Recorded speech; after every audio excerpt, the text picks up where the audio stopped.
চিরুনি দিয়ে চুল আঁচড়ায় নারীরা। আঁচড়ানোর সময় চিরুনির সাথে চলে আসে সামান্য কিছু চুল। অধিকাংশরাই তা ফেলে দেন। তবে অনেকেই জানেন না এই ফেলে দেয়া চুল দিয়ে পাওয়া যায় টাকা বা জিনিসপত্র।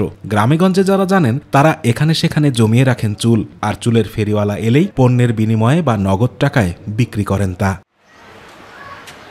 এমনই একজন চুলের ফেরিওয়ালা পাবনার দেলোয়ার। জেলা উপজেলা পেরিয়ে গ্রাম থেকে গ্রামে হেঁটে খুঁজে বেড়ান মেয়েদের চিরুনির সাথে উঠে আসা চুল। হাওয়াই মিঠাই বা নগদ টাকায় কেনেন চুল আর বিক্রি করেন ৬,০০০ টাকা কেজি দরে। তার কাছ থেকেই শোনা যাক তার জীবনের চুল ফেরি করার গল্প। ভালো না লাগলেও আমার তো আর করার কিছু নাই, আমি অন্য কোনো কাজ করতে পারি না।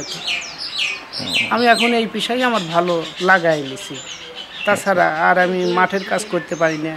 কিনি ওই ৪,০০০, ৫,০০০, ৩,০০০, ৪,০০০ এরকম করে কিনি, বেশি ৬,০০০। গার্মেন্টস শিল্পের মতো পাবনা জেলার বেড়া থানার নতুন ভারেঙ্গা গ্রামে পরচুলা তৈরির কারখানা দিয়েছেন মোহাম্মদ সোহেল। অদক্ষ মেয়েদের প্রশিক্ষণ দিয়ে দক্ষ বানিয়ে আয়ের পথও তৈরি করে দিচ্ছেন তিনি। আমি 8:30টার সময় আসি, 11টার সময় চলে যাই রান্না করার জন্য বাসায়।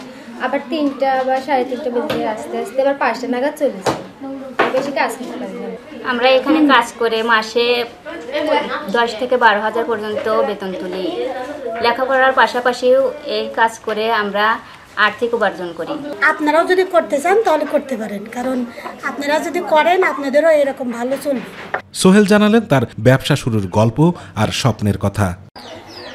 এই ব্যবসাটায় আমি আসছিল, আমি ঢাকা থাকতাম, ঢাকা নবীনগর থাকতাম। নবীনগর এই ক্যাপের ফ্যাক্টরি আছে ওখানে আমি গার্মেন্টসে চাকরি করতাম। আমার ওয়াইফ সেই কাজ করতো, তারপরে সে কাজ শিখে তারপরে আমরা দুজন একত্রভাবে আসে পরে বাড়িতে আমরা ফ্যাক্টরি দিই।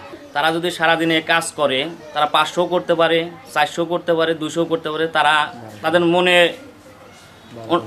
বাপ মতো কাজ করে। তারা রপ্তানি উন্নয়ন ব্যুরোর হিসেবে 2017 অর্থ বছরেই বিভিন্ন দেশে এই পরচুলা রপ্তানি করে আয় হয়েছে 150 কোটি টাকারও বেশি।